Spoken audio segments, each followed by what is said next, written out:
Inaabangan ng mga supporters ni Kong TV at Bibis ang kanilang anak na si Kidlat.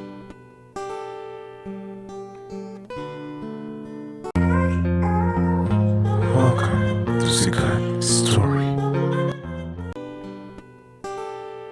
Inaabangan ng mga supporters ni Kong TV at Bibis ang kanilang anak na si Kidlat.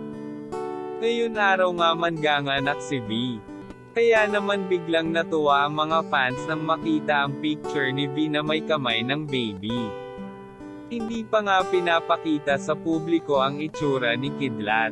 Ang buong pangalan ng baby ni Kong TV at V Cortez ay si Jesus Emmanuel Contes Velasquez.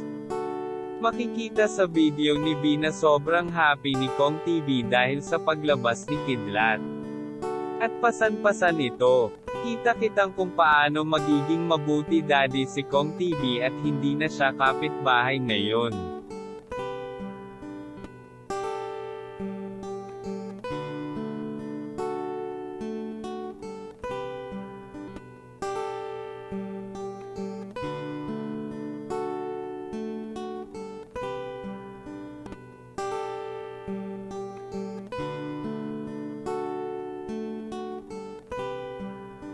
Post nga ni V.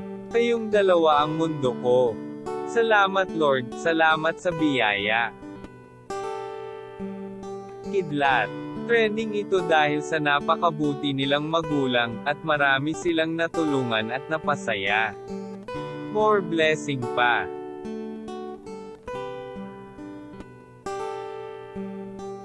Congrats sa inyo V at Kong TV.